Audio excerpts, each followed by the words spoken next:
bom dia. Bom dia. Hoje eu recebi uma mensagem, estava lendo agora para Vanessa, de um irmão que está passando por uma dificuldade no casamento e ele está com dor porque o cônjuge saiu de casa, né? E ele está sem saber o que fazer, está desorientado e está sofrendo, como qualquer pessoa nessa situação, né? Você que já passou por isso ou está passando por isso, você sabe exatamente o que é essa dor. E aí eu leio e fico pensando assim, né? A pessoa espera um conselho e muitas vezes numa situação dessa em que o cônjuge já está até fora de casa, não tem exatamente o que eu posso aconselhar naturalmente falando. Tipo assim, não tem uma atitude que você possa fazer para que o outro volte. Quando vocês estão juntos dentro de casa, eu posso aconselhar os dois para que não aconteça de separar, para que vocês possam reestruturar, para que vocês possam se unir. Só que quando a outra pessoa já está fora, então depende de algo que a outra pessoa vai fazer, que é decidir ouvir, decidir voltar, decidir abrir o coração. Então, naturalmente falando, não tem muito o que fazer, mas eu tenho algo para oferecer para esse irmão, que eu já fiz inclusive, que é orar. E a oração, quando eu penso na nossa vida, eu tava conversando com a Vanessa essa semana isso, quando a gente pensa na nossa vida, assim, tudo que a gente fez, a maior parte das coisas são realizadas por poder espiritual, é pelo sobrenatural de Deus. Não é tipo assim, uma atitude que a gente fez, é uma técnica, uma coisa. Essas técnicas são úteis, elas ajudam, elas fazem parte do processo, tá? E Deus usa pessoas para nos ensinar, nós mesmos estamos ensinando tantas coisas para vocês, só que o que de fato tem valor, o que tem mais poder, digamos assim, é quando Deus faz. Quando Deus faz. É o poder de Deus. E aí eu orei com ele, né? E orei ali, eu acho que uns 3 minutinhos de oração curta. Só que aí durante a oração me veio algo ao coração. Depois eu mandei um áudio de mais 3 minutos explicando pra ele. Que isso fica pra você também. Quando você passa por situações como essa, em que você tá com o casamento bagunçado, você tá com problema na vida financeira, às vezes tá passando por uma enfermidade, é Deus que lança isso na sua vida? Não é. Não é Deus que lança doença, não é Deus que lança acidente, não é Deus que lança fatalidades, não é Deus que coloca casamentos para serem destruídos. Só que, isso é consequência do mundo jaz do maligno, tá? Isso está desde lá do Éden. Só que Deus usa essas situações pro propósito maior dele na sua vida. O propósito maior de Deus na sua vida, deixa eu te contar, não é o seu casamento. Apesar de que o seu casamento é bênção e Deus vai fazer seu casamento ser tem uma importância restaurado. Grande na sua vida, mas tem não é o mais importante. Esse não é o primeiro propósito. O primeiro propósito de Deus não é te fazer prosperar, apesar de que Ele pode fazer você prosperar. O primeiro propósito de Deus não é nem sua saúde física, apesar de que Ele pode te curar e Ele quer te curar. O primeiro propósito de Deus, em primeiro lugar, é que você se achegue a Ele. Se uma vez que você chegou, que você já experimentou de Cristo, que você já experimentou do novo nascimento, que você já é uma nova criatura, ali pra frente, Deus te deu uma missão. Ele quer que você seja frutífero e Ele quer formar o caráter de Cristo em você. Ele quer que você dê frutos e Ele quer formar o caráter de Cristo em você. Então, quando você passa por uma situação como essa, igual eu estava aconselhando ele, tenta pensar para onde Deus quer me levar, espiritualmente falando. Para qual posição Deus quer me levar, espiritualmente falando. Ontem, eu não sei se vocês viram meus stories, eu postei, a gente estava sendo simbolicamente, né, ungido, ali aqui na capela aqui do Aldeia do Vale, né? Porque nós voltamos para a posição de liderança. Uma posição que eu não deveria ter saído há muitos anos. Uma posição que eu tinha clareza que Deus me chamou, eu fui feliz nessa posição, comecei a desempenhar, comecei a gerar frutos, comecei a formar o caráter de Cristo em mim, me distraí no meio da missão. É como um soldado que foi chamado para, você vai para tal lugar, você vai se infiltrar naquela cidade, só que você é um soldado. Então você vai se infiltrar e você vai começar a resgatar os reféns ali daquele lugar. E aí no meio da missão, como a missão foi ficando longa demais, eu me distraí com a cidade, era bonita, era interessante, era um lugar gostoso e quando eu vi, eu nem tava lembrando da missão e eu só tava curtindo a cidade. Acho que foram 7 anos mais ou menos de liderança. Olha só, você tá nessa posição, você entende que você tá nessa situação? Você foi mandado de um lugar pra uma cidade, você é celestial, mano. Uma vez que você entrou para a vida de Cristo, você é celestial. Você não é mais daqui.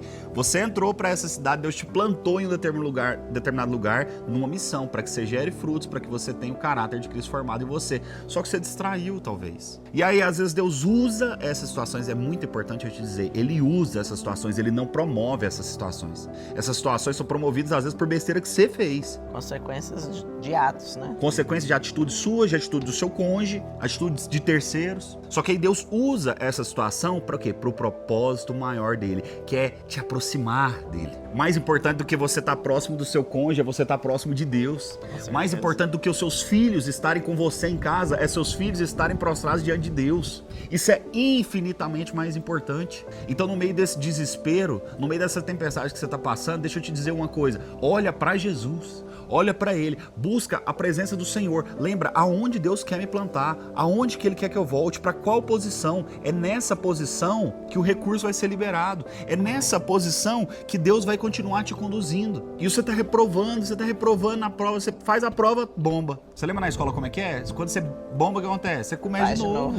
Você começa de novo. Talvez você está passando por ciclos na sua vida que você pensa assim, mas por que eu estou repetidamente passando por isso? É porque Deus está preocupado com outra coisa. O problema não é essa situação. Deus quer te aproximar dele. Se você não aproximar, se você não voltar, essas coisas ficam se repetindo. E não é que Deus é cruel e ele tá te deixando passar por essas coisas terríveis. Não, é porque ele tem algo muito maior para você, entenda. É muito mais importante para Deus que você esteja junto dele, que você esteja focado na obra dele, que você esteja focado em dar frutos, em gerar o caráter de Cristo do que qualquer outra coisa. Essa vida nossa aqui, ela é curta, ela vai passar rápido, mano. Por mais que você viva muitos anos, sei lá quantos anos você vai viver, 80, 90, isso é curto demais, perde uma eternidade. Eu tava pensando nisso também, que às vezes os problemas são grandes e pesados e aí a gente chega a um momento de luta dentro daquele problema que o problema vira o seu Deus. E eu tenho um exemplo muito drástico disso. Uma pessoa muito querida minha, ela perdeu a mãe e ela ficou em depressão e ela ficou muito mal. E buscando a Deus também, mas ela não colocava Deus como o centro. Independente da perda dela, Deus tem que ser o centro. Independente de um casamento se desfazendo, de um problema de saúde grave, Deus tem que ser o centro. E isso aí, é difícil, tá? Não tô dizendo que eu te entendo. Eu sei que é difícil pensar nisso. E aí, no processo dela de luto mesmo, um dia eu falei pra ela, se a sua mãe era o seu Deus, sua vida realmente acabou. Luta, permanece. E a gente tentou. Mas, infelizmente, essa pessoa, ela adoeceu de uma forma que ela veio a se suicidar por causa da perda da mãe dela. A vida dela realmente era a mãe dela. Então, assim, em processo de restauração no nosso casamento, houveram momentos que eu fiquei cega com a dor e com o problema. E eu coloquei o Ricardo como centro e tirei Deus do centro. E nessas horas eu vi realmente eu afundar, com depressão, com perdendo o foco, porque o foco tem que ser Deus. Se o foco não for Deus, independente da circunstância ao redor, você afoga, porque os problemas são dolorosos, são pesados, são doídos. Mas todas as vezes que eu me senti mal, Deus, e eu não sei dizer o quê, porque o sobrenatural é complicado de explicar, mas pessoas de Deus se aproximaram e me ajudaram a me levantar. E aí foram me levar para Cristo, que me fez permanecer e vencer. A gente só vence com Ele. Existem problemas que vão te cercar, que você só vai vencer se você se aproximar de Deus por Ele, independente dele.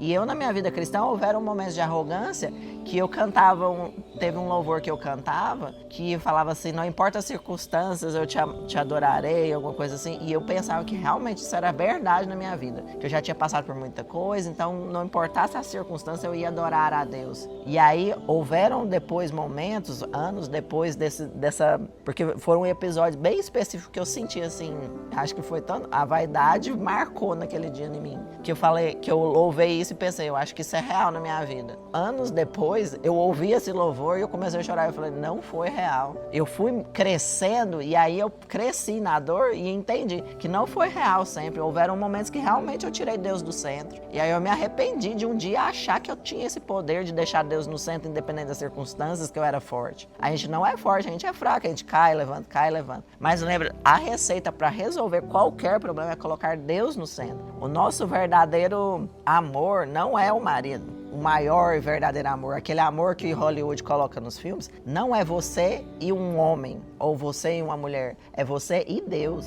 Engraçado porque a gente às vezes não conversa totalmente o que a gente vai falar e as coisas se conectam. Ontem no louvor, eu ouvi uma palavra, ontem no culto à noite, uma palavra durante o louvor, que o louvor era da Gabriela Rocha falando sobre a sarça, e eu lembrei que foi a primeira vez, e eu era criança, que eu senti a presença de Deus. Foi quando eu vi num filme a sarça ardente E Moisés aproximando, curioso. E eu falei pro meu pai, eu era pequena, eu falei, pai, o que é isso aí que eu não tô entendendo nada? E aí meu pai me explicou, meu pai é ateu, até hoje ele ainda luta com isso. Ele me explicou, não, lá na Bíblia tem uma história de um homem que ele viu no meio do deserto a sarça queimando. E era a presença de Deus que não deixava a sarça acabar. A sarça era como se fosse uma árvorezinha. Ela não terminava de queimar, ela não virava cinzas, ela continuava queimando, queimando, queimando. E eu fiquei olhando e pensando assim, gente, será que isso existe mesmo? Será que isso é Deus? Será que Deus existe? E foi a primeira lembrança que eu tenho na minha vida de pensar assim, nossa, se Deus existe, eu quero conhecer Ele, eu quero isso. E aí, nesse louvor, nessa hora, lá no culto ontem, eu fui lembrando quantas vezes Deus se apresentou a mim. Quantas vezes em momentos bons, em momentos ruins, entre amigas. Teve uma amiga importante que eu reencontrei 20 anos depois, que ela foi a primeira pessoa que me levou na igreja que a gente está hoje, foi onde a gente se converteu. Só que na época que ela me levou, eu tenho a lembrança exata de como foi o culto e tudo mais, mas eu não...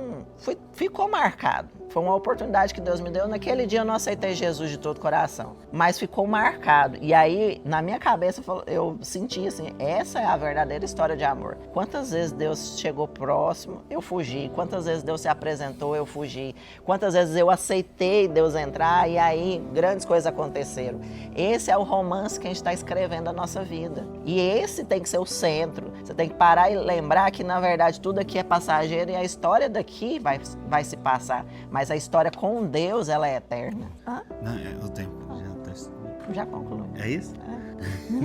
Os vídeos são 15 minutos, aí a gente vai querendo falar mais. Eu vou ter que começar a fazer live pra gente. Porque aí a live a gente vai aqui 1 hora, se o Espírito continuar tocando. E é isso, que Deus te abençoe. Então pensa, no meio do turbilhão que você tá passando, qual que é a posição que Deus quer que você volte? Às vezes eu não tô falando que você é desviado não, tá? Tem gente que tá realmente desviado. Tem gente que ainda nem se apresentou a Cristo. Você tem a oportunidade agora nesse vídeo de se entregar pra Cristo. E tem outros que na verdade não se desviaram, mas se desviaram da missão. Se esfriaram. Você desviou da missão. Você esqueceu.